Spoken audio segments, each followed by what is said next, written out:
So I just be, oh, and the other thing is poverty as well, right? So it's the same thing. It's kind of like excuses. All right, so teaching and learning this. So here's a great one on reading. So this is my friend Kate Walsh. She's a Marylander. NCTQ actually got started in Maryland. And she said, what ideology could possibly trump good reading instruction?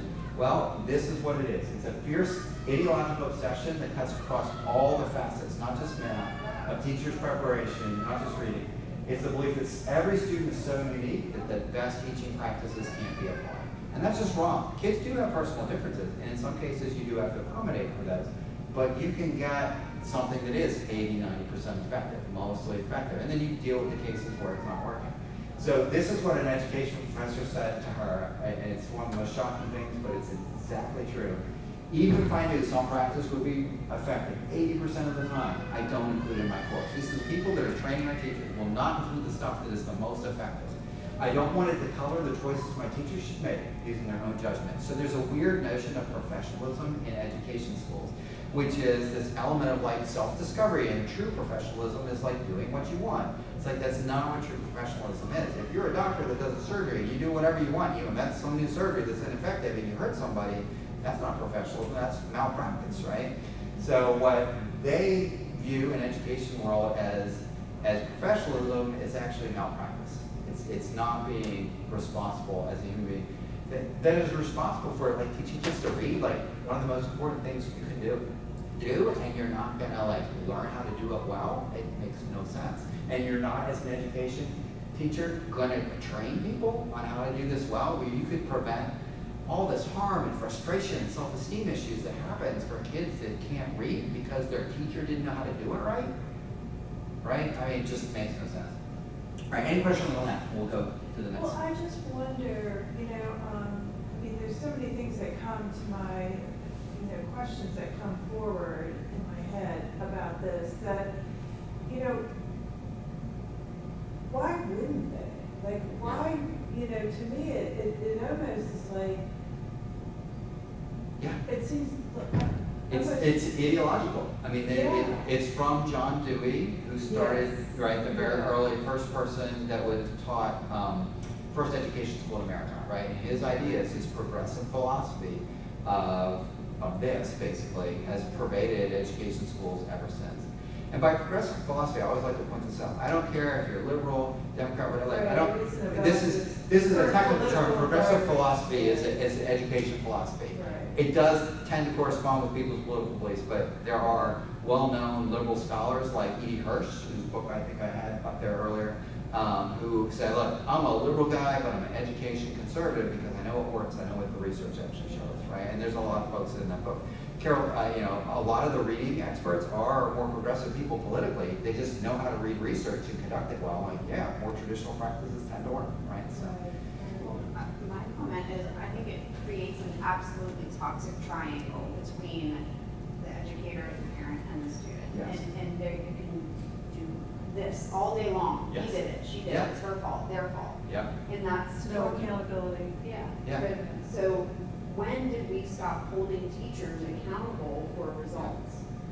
Yeah, I mean, I remember. Maybe we never did. We might never. Well, we have. don't. Yeah, we It don't. never got woven into the system. Well, we blame family, we blame poverty, we blame race, we blame other things, and those can be factors. But the thing is, if you know how to teach phonics well, you can help those kids regardless of all those factors, right? Yeah. So that's the issue. It's like, I'm not denying that, like I can afford to get a tutor for my kids. Some parents can't. Like, I get that that's a disadvantage.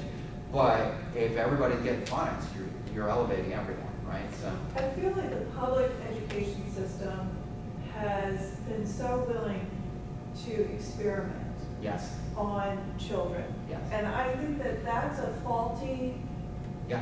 mentality. Yes. That, we can't afford to do that.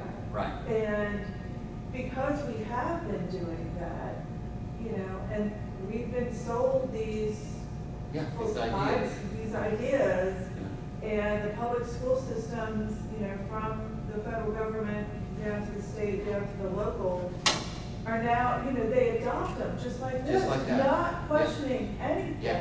And that just drives me crazy. It's like, why wouldn't you think through this? Well, they'll say it's research-based. We tested it on 20 kids. Well, That's not impressive. That's not a research-based. That's Right. one experiment, right? right, exactly. And a lot of it isn't even research-based. It's It's not. just somebody's Somebody's idea. idea at some high level of Yeah. education that said, Yeah, this they have an seemed to ideological work view. effective, this was effective in this classroom that I taught. Yeah, You know? and it may not have even been, that's so the thing, if you look at some of the claims, you actually dig into the research, that's not what the research says. It says the opposite of what you're claiming, right? Yeah. But a lot of folks don't do the homework of like actually reading the research, right? It's Right. like, okay, you're claiming this, great, I'll go read this study. What were and any good research has to tell you, like, what were the biases, what was the sample size, what can you actually conclude, what is conjecture, right? And if you actually dig in there, there's not a lot of there. If you look at the good, reliable reading research, we know how to do this now. We just have not taught teachers how to do it. Well, that's just it too. I think that, you have teachers coming from these colleges that don't teach this. And so you've got, what, 2 to 3 generations Yes. that are now in the public school system that have never been given Yeah. an opportunity to really understand that phonetic teaching phonetic phonics is the way to go to Yeah, teach reading. exactly. Well, they're against You know? it. Do you remember the woman I who mean, won? Karen who won? Yoho is a perfect example of What's that? somebody who stands behind whole language, Yeah, yeah. teaching method, and it doesn't work. It doesn't work. It Well, doesn't work. there's a teacher You in Frederick know? County Public Schools that a number of years ago won an award. She got a grant a literacy grant. She applied and proposed what she would do. And she had proposed going around the county in the summer in like a reading van and teaching whole language. She got like $100,000 for that. And I wrote to her and I said, look, I'm glad you won, but like, would you consider using scientifically based reading? Yeah. Oh, no, I don't believe that. Well, why don't you believe that? And they quickly don't want to talk to you, right? That's Right. the challenge I've had for 20 years in education, as polite as I am to people, like, what makes you believe that? I'm really curious. And then it shuts them down. They don't want to actually, because I think they know they haven't looked at the research enough, right? And if you actually look at the research, we have solutions for kids, for poor kids, for kids in different, like, ethnicities, minorities, like, there's a lot of good stuff we can do, we're just not doing it, right? Yeah. It's really unfortunate.